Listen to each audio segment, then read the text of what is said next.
I am a 40-year-old man, and my wife, Miley, is 38 years old. We tied the knot 5 years ago, but our love story began at the wedding of my friend Noah. On that special day, I attended as a groomsman while Miley took part as one of the bridesmaids. It was during the ceremony that Miley's captivating confidence caught my attention, as she gracefully donned a beautiful green maxi dress. As I gazed at her, my attention completely consumed. I clumsily spilled cocktails all over myself. It was a comical moment that caught Miley's eye, and we burst into uncontrollable laughter together. Amidst the laughter, she kindly offered her assistance, helping me clean the mess from my shirt. It was evident to her that I was attracted to her, but my hesitance prevented me from making a move. However, Miley, with her laid-back demeanor and stunning appearance, took the initiative and struck up a conversation with me. Her charm and beauty were simply irresistible. While I had always been skeptical about love at first sight, meeting Miley shattered my doubts. From the moment our eyes met, I knew she was the one for me. As our relationship blossomed after Noah's wedding, Miley extended an invitation for me to meet her parents. It was during this time that our commitment deepened, and we realized we wanted to spend our lives together. However, our journey faced a hurdle when Miley's father expressed his concerns about our relationship. He held a strong desire for his daughter to marry a wealthy businessman, which posed a challenge for our union. During my visit to their home, I was taken aback when Miley's father had the audacity to belittle me, referring to me as an average man. He went on to insult my financial standing, expressing his disapproval of his daughter marrying someone who he deemed to be earning insufficient income. It was a hurtful moment as he compared my modest earnings to Miley's remarkable beauty, likening her to a Hollywood actress. Despite the fact that I held the position of a brand manager at a reputable marketing agency and was earning a respectable income, his shallow and demeaning remarks provoked my outrage. In response, I firmly stood my ground, expressing my disappointment and reminding him that true worth extends far beyond material wealth. Due to the man's overwhelming narcissism, Miley adeptly handled the situation, demonstrating her loyalty by standing by my side and confronting her father. With her unwavering support, Miley chose to leave her parents' house and embark on a new chapter with me. Merely a week later, we organized an intimate ceremony to celebrate our union and exchange vows, bringing us great joy. Having such an understanding and encouraging partner as my wife filled me with immense happiness, particularly as Miley deliberately chose to invite her mother alone, omitting her father from the guest list. Our initial year of marriage overflowed with bliss and contentment. Nevertheless, as our journey progressed, I began to observe certain traits in Miley that mirrored those of her father. Growing up, her parents had showered her with abundant love, leading to a sense of entitlement within her. She frequently insisted on being treated like royalty, expecting unwavering obedience to her desires. Any disagreement I expressed was promptly dismissed as a mere dispute, as she held an expectation for me to comply with her every demand without hesitation or inquiry. During our furniture shopping for our home, I found that Miley had little regard for my opinions. My suggestions were consistently overlooked, and when I expressed my preference for white sofas over the green ones, she blew the situation out of proportion. Her tendency to become upset and throw tantrums over seemingly trivial matters became evident. On one occasion, I mistakenly purchased chocolate ice cream instead of her beloved blueberry flavor, which led Miley to burst into uncontrollable tears. It became apparent that she was unaccustomed to hearing the word no in her life. With no job or career, she dedicated the majority of her time to socializing with friends and indulging in shopping expeditions. I came to the realization that Miley had inherited her father's traits, but I was not prepared to surrender or blindly comply with her demands. I made it clear that as a married couple, I had the right to express my opinions, and I expected her to exhibit maturity if we were to build a successful marriage. I conveyed that without mutual understanding and respect, our marriage would be untenable. Miley was taken aback by my assertion, since she had never encountered the word no before. Overwhelmed with emotion, she sobbed and sincerely pledged to modify her behavior.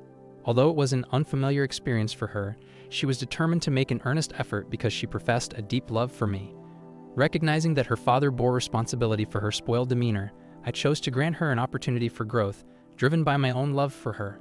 Miley began taking gradual steps to demonstrate her commitment to patience and kindness towards me. She secured a part-time job and enrolled in a course, showcasing her willingness to take responsibility and contribute to our lives, rather than spending her days socializing with friends. She made the effort to accompany me when we met our mutual friends, Noah and his wife, Emily. While Emily had been Miley's childhood friend, she starkly contrasted with her in terms of personality and demeanor. Miley's childhood friend, Emily, presented herself as a composed, mature, and intelligent woman, providing a stark contrast to Miley's previous behavior.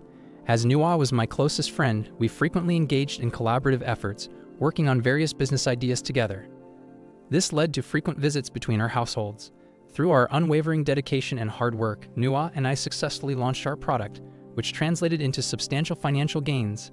As a result, we transitioned from residing in cramped apartments to spacious, comfortable houses, marking a significant improvement in our living conditions.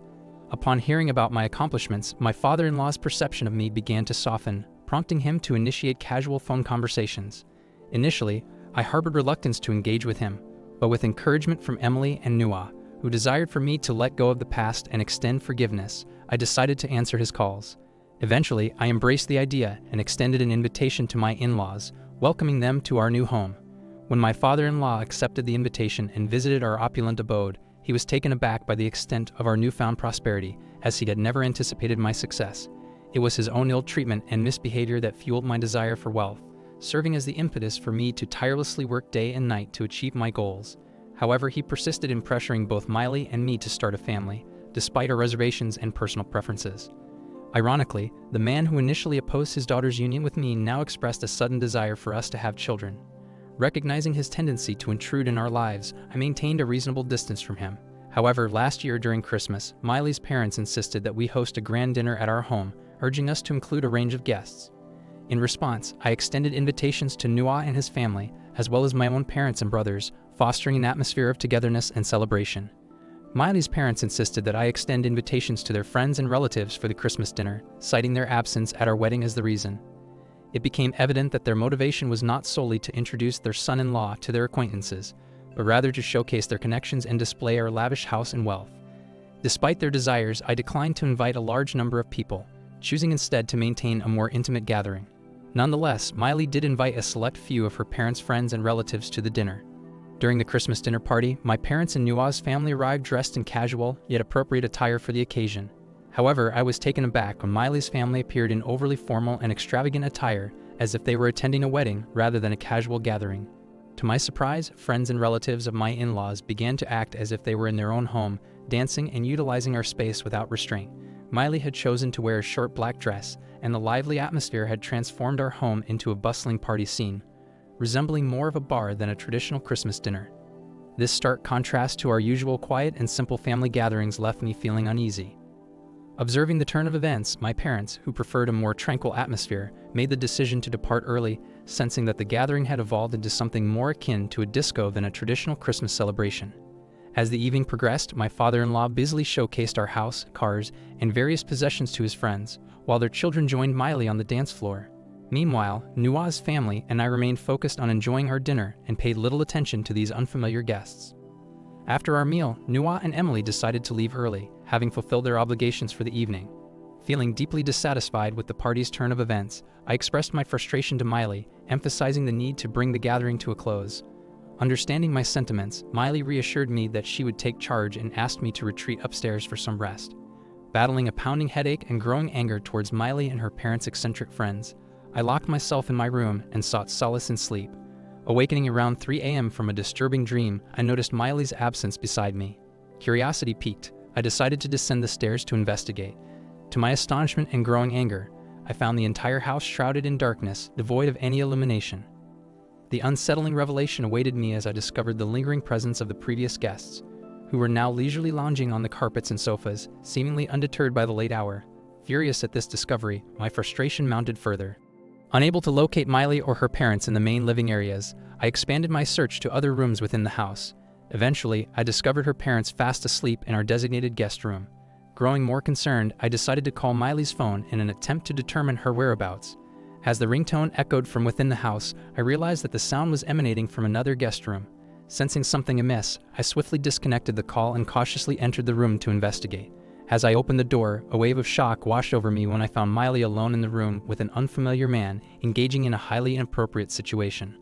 Overwhelmed with anger and disbelief, I instinctively reached for my phone, capturing video evidence of the scene before me.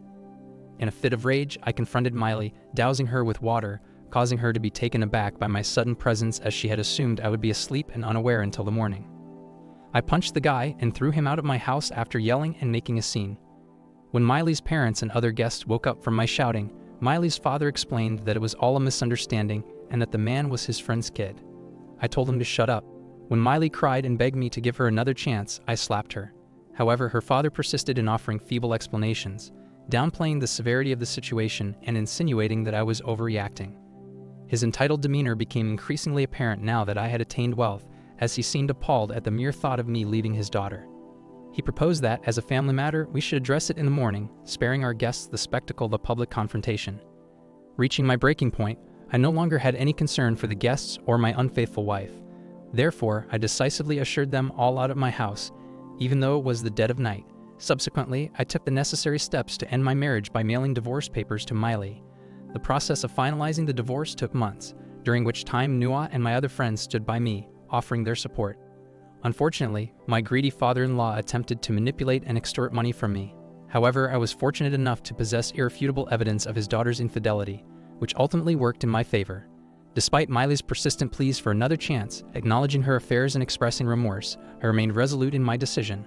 While she attempted to shift the blame onto her father, assuming that by doing so I would easily forgive her, I recognized that accepting responsibility for her actions was crucial for true growth. While I had initially given her opportunities due to her entitled behavior stemming from her upbringing, the betrayal caused by her infidelity was a breach of trust that I couldn't overlook. However, I found it challenging to forgive infidelity, as I firmly believe that it is a conscious choice. Miley, being a grown woman, was well aware of the implications of her actions and must take responsibility for them. It became evident that Miley's relationship with her parents was strained, largely due to the stark contrast between the affluent lifestyle she had become accustomed to with me and the dynamics of her upbringing. Despite Miley's persistent attempts to contact me, I have firmly decided against any possibility of reconciliation. I have found happiness in my life, having started a relationship with Nuha's sister, and I am genuinely content with the way things are. Now for the top comment. I'm sorry for what you went through. Sometimes being alone is far better than being surrounded by individuals who exhibit greed and entitlement. The presence of such people can be incompatible with one's own values and can disrupt any sense of harmony or coexistence. Thank you all for taking the time to listen to today's story. If you enjoyed listening, please feel free to like and subscribe to help the channel. Also, comment below on what you think about the story. Take care.